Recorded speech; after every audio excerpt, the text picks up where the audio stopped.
લગ્ન કરવા છે રાજા અને રાણીની જેમ, કે પછી ખોવાઈ જવું છે પેલેસની શાન અને પ્રકૃતિ સાથે? તો આજે જ બુક કરો તમારો સ્ટે અથવા તમારી ઇવેન્ટ balarampalace.com પરથી.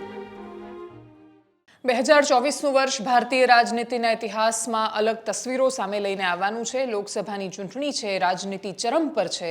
ક્યારે કોણ કયા પક્ષમાં છે, આજે રાત્રે તમારી સાથે હતા, કાલે તમારી સામે હોઈ શકે એ પ્રકારના દ્રશ્યો છે. પણ અમુક દ્રશ્યો રાજ્યમાંથી નથી બદલાઈને સામે આવી રહ્યા. એ છે કન્ફ્યુઝન પેદા કરે તમને કે તમે પોલીસ પર દયા ખાઓ કે પછી એમની ક્રૂરતા પર તમારો આક્રોશ વ્યક્ત કરો. અને એટલા જ માટે રાજ્ય અને દેશની રાજનીતિ વિશે વાત કરતા પહેલા આજે વાત કરવી છે રાજ્યના સમાજ જીવનની. અને સમાજ જીવનનો ખૂબ મોટો હિસ્સો અને જે લોકો પહેરેદાર અને રક્ષક બનીને આપણી સામે હોય છે એવી પોલીસની ખબર નથી પડતી કે એ લોકોના કયા દ્રશ્યને તમારી સામે પહેલા લઈને આવવું. નમસ્કાર, આપની સાથે હું દેવાંશી.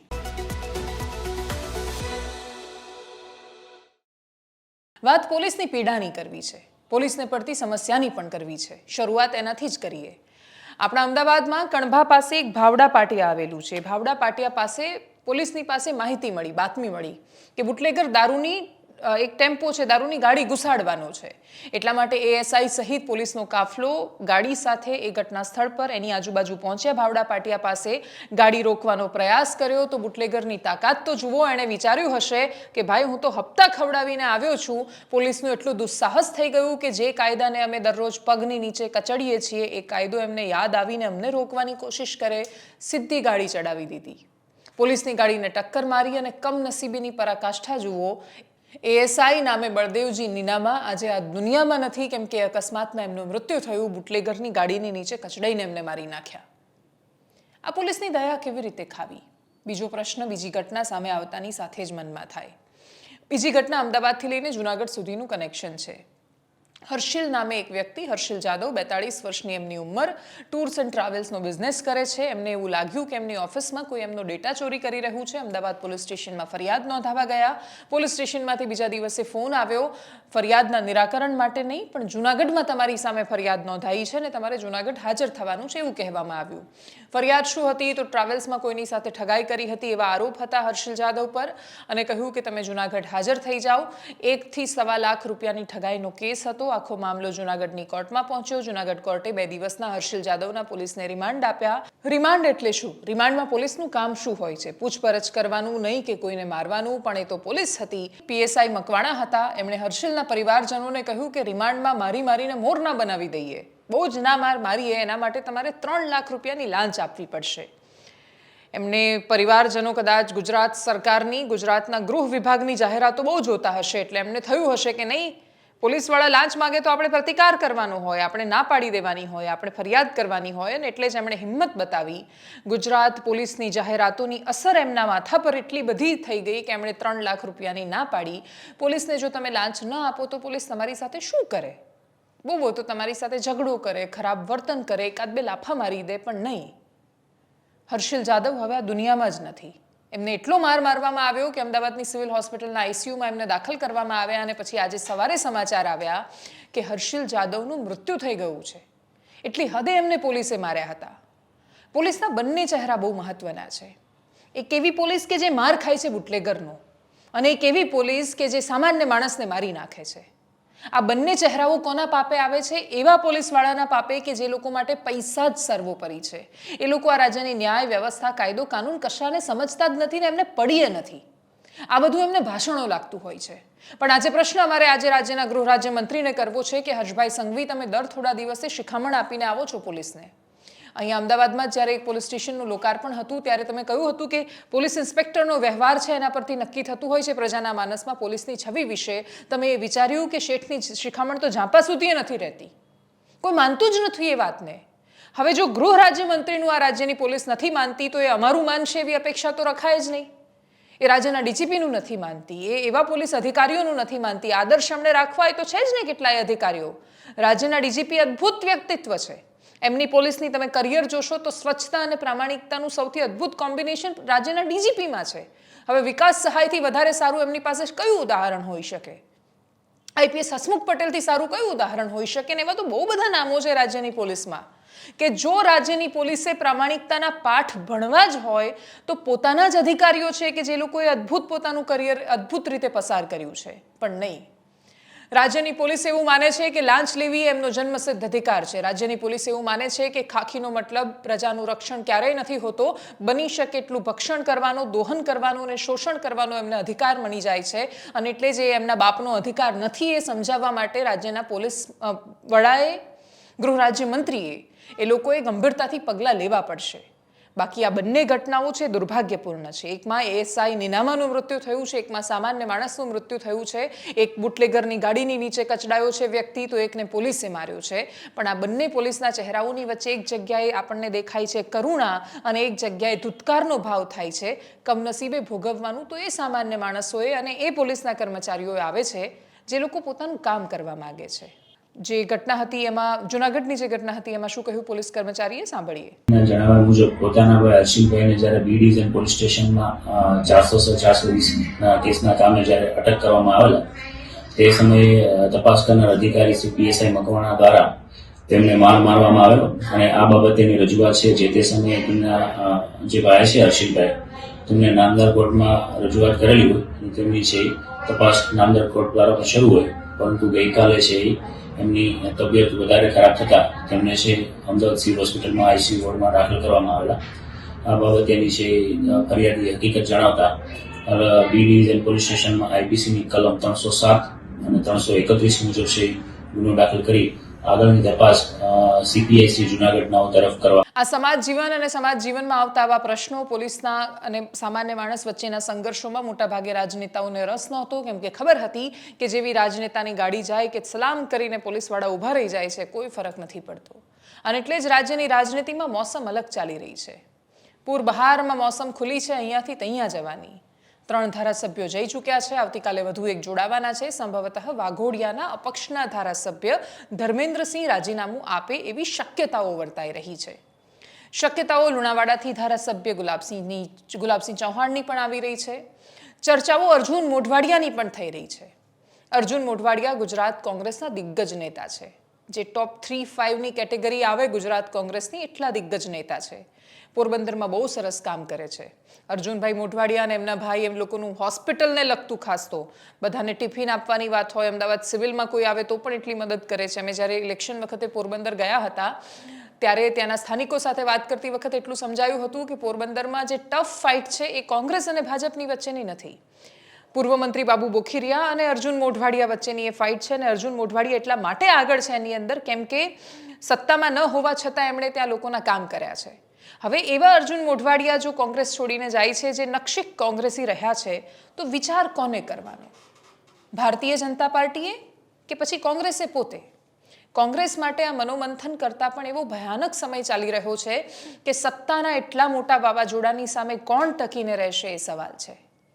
આમ આદમી પાર્ટી અને કોંગ્રેસ બંને પક્ષ માટે વારંવાર એવા જોક દર થોડા દિવસે વાયરલ થાય છે કે ભાઈ કહેજો છેલ્લે તાળું મારીને કોણ જવાનું છે પાર્ટી કાર્યાલયને. એટલી ખરાબ વિષમ પરિસ્થિતિમાં બંને પક્ષો આજે આવીને ઊભા છે. ગુજરાત કોંગ્રેસ ઉપરથી ઊભી થવાની કોશિશ કરે છે, નીચેથી પડતી જાય છે. બે નેતા છે એ ગુજરાત કોંગ્રેસની આ લારીને એક બાજુથી આમ ધક્કો મારે છે, બીજા આમ ધક્કો મારે છે. અંતે વચ્ચે કચડાઈ રહી છે કોંગ્રેસ. એ કચડાવાનું મુખ્ય કારણ એ છે કે કોંગ્રેસની વિચારધારાની સ્પષ્ટતા આજે પણ નથી. કોંગ્રેસે જવાબ આપી જ નથી શકતી કે કઈ વાત અને કયા મુદ્દાની સાથે ઊભા છે. અર્જુન મોઢવાડિયાએ પોતે ટ્વીટ કરીને અને એ સિવાય જ્યારે મેં એમને ફોન કર્યો ત્યારે પણ એમણે સ્પષ્ટ રીતે ના પાડી કે નહીં, મેં રાજીનામું નથી આપ્યું, હું નથી જઈ રહ્યો ભારતીય જનતા પાર્ટીમાં. પણ અર્જુનભાઈ મોઢવાડિયાના આ જવાબ પછી પણ એમના જવાની ચર્ચા એટલા માટે હું કરી રહી છું કેમ કે એમણે એમની ટ્વીટમાં પણ સ્પષ્ટ લખ્યું છે કે હું કોંગ્રેસમાં છું. એમણે એવું નથી કહ્યું કે હું કોંગ્રેસમાં રહેવાનો જ છું. આવતી ચૂંટણી પણ અહીંયાથી લડીશ, બધું જ અહીંયાથી થશે. અને એટલા જ માટે પોરબંદરમાં સ્થાનિકમાં આજે પણ એમની આજુબાજુના લોકો, રાજનૈતિક રીતે વર્ચસ્વવાળા લોકો, મોટા ભાગના લોકો એવી ચર્ચા કરી રહ્યા છે કે અર્જુનભાઈ મોઢવાડિયા ભારતીય જનતા પાર્ટીમાં આવવાના છે એ વાત આ વખતે CR પાટીલને પણ ખબર નથી. એટલા માટે કેમ કે ગુજરાત લેવલથી આ કશી જ ચર્ચાઓ નથી થઈ રહી. અર્જુન મોઢવાડિયા ખૂબ દિગ્ગજ નેતા છે. એમના નરેન્દ્ર મોદી જ્યારે મુખ્યમંત્રી હતા એ સમયે એમણે ખૂબ મોટા કાર્યભારો અહીંયા સંભાળેલા છે, વિપક્ષના નેતા રહી ચૂક્યા છે ને એટલે જ એમના સંબંધો ત્યાં બહુ સારા છે. એ લોકોને વચ્ચે બ્રિજ બનાવવા માટે ગુજરાત ભાજપના કોઈ નેતાની એટલીસ્ટ અર્જુન મોઢવાડિયાને જરૂર નથી. તો કોણ બ્રિજ બની રહ્યું છે? અર્જુનભાઈ સીધા જ સામેથી જઈને પ્રધાનમંત્રીના કાર્યાલયમાં કે પછી ગૃહમંત્રી અમિત શાહ જોડે જઈને એવું તો કહેવાના નથી કે ચલો હું દિલ્હીથી ભારતીય જનતા પાર્ટીમાં જોડાઈ રહ્યો છું. દેશના ખૂબ અગ્રગણ્ય બિઝનેસમેન છે એ એની અંદર વચ્ચેની ભૂમિકા નિભાવી રહ્યા છે એવું કહેવાય રહ્યું છે. હાલ વચ્ચેની ભૂમિકા કરતાં પણ એક સેતુ બની રહ્યા છે અને એ સેતુ અર્જુન મોઢવાડિયાને ભારતીય જનતા પાર્ટી તરફ લઈ જવાનો છે.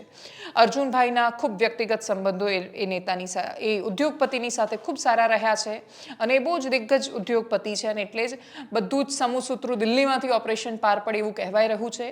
ત્યાં સુધી તારીખમાં કોઈ જ સ્પષ્ટતા નથી. અર્જુનભાઈ તો સાવ ના પાડી રહ્યા છે અને એમની ના છતાં એમની સ્પષ્ટતા કે હું નથી જ જવાનો એ ખુલાસો હોવા છતાં પોરબંદરની ચર્ચાઓ એ છે કે 5મી તારીખની આજુબાજુ 5મી ફેબ્રુઆરીની આજુબાજુ દિલ્હીના હેડક્વાર્ટરથી જ ભારતીય જનતા પાર્ટીમાં અર્જુનભાઈ મોઢવાડિયા ગમે ત્યારે જોડાઈ શકે છે.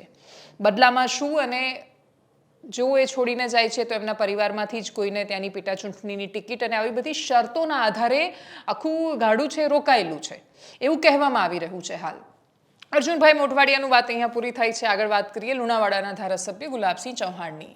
લુણાવાડા એવી વિધાનસભા બેઠક છે કે જેના માટે કહેવાય કે ત્યાં મોદીનું એ કામ નથી, ત્યાં ખાલી જાતિ ચાલે. કાસ્ટ જોઈને લોકો બહુ જલ્દી વોટ આપતા હોય છે.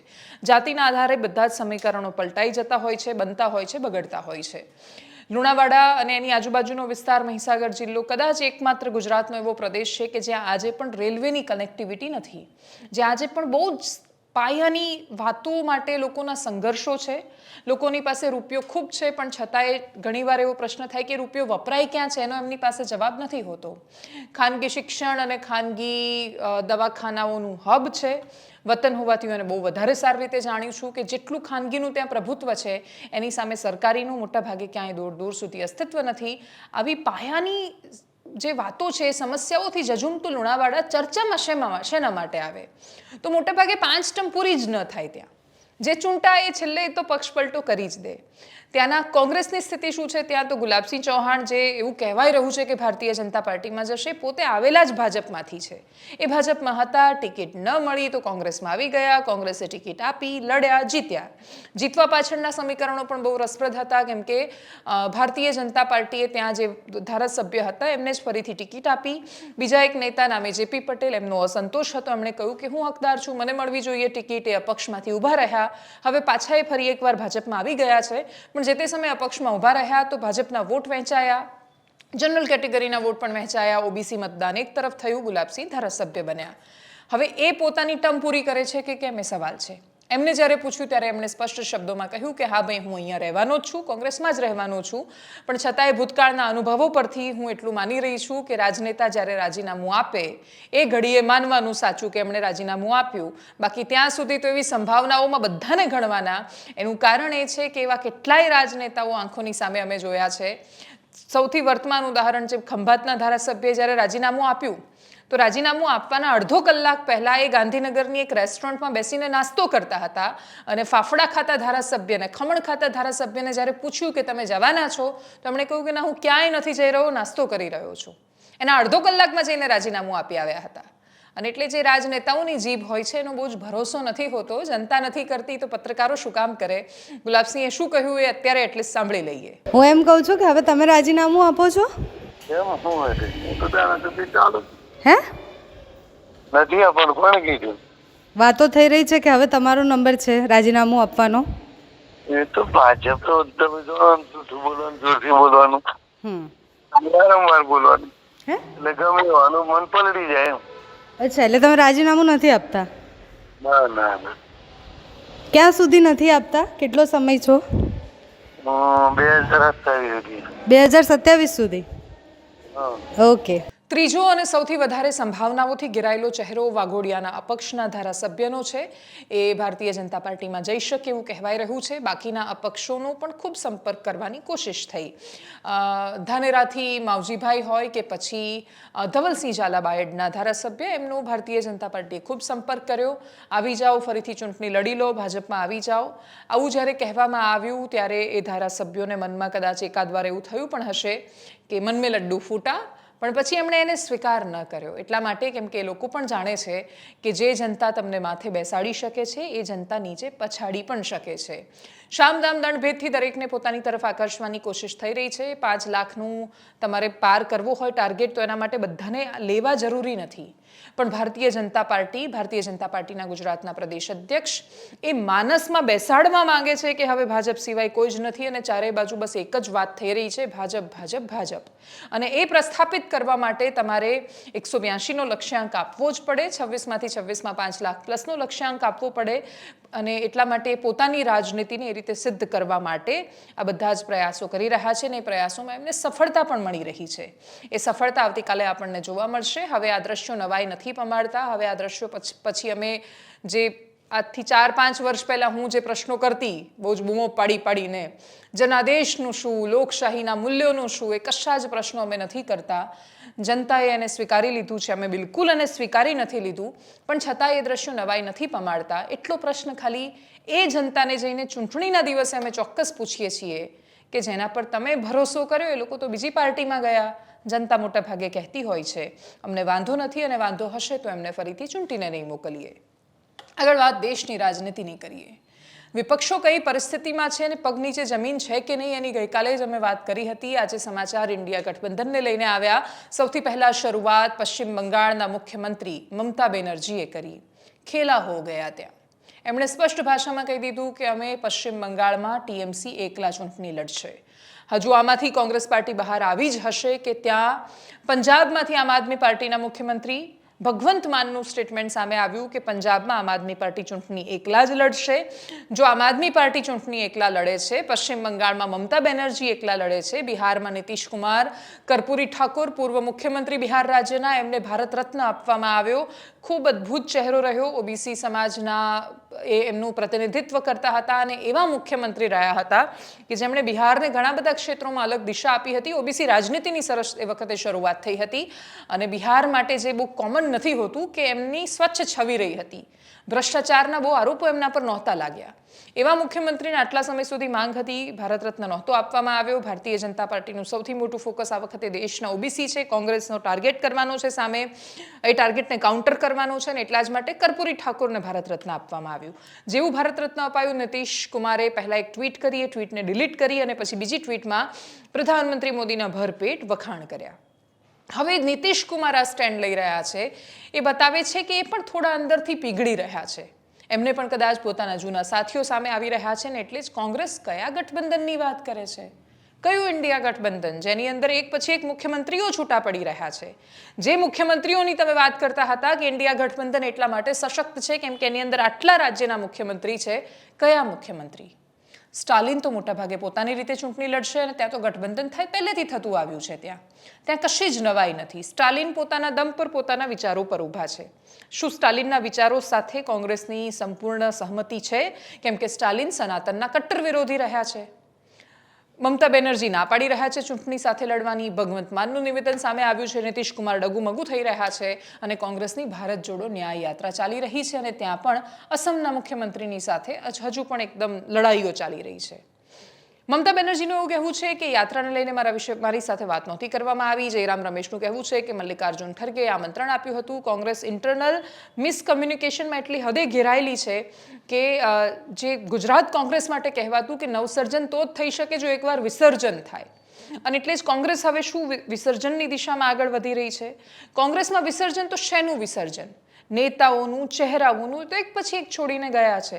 અને એટલે જ કોંગ્રેસ કયા દમ પર, કયા આધાર પર એવો દાવો કરી રહી છે કે એ દેશમાં સત્તા પલટવા માટે, સત્તા બદલવા માટે અને ન્યાય અપાવવા માટે નીકળ્યા છે.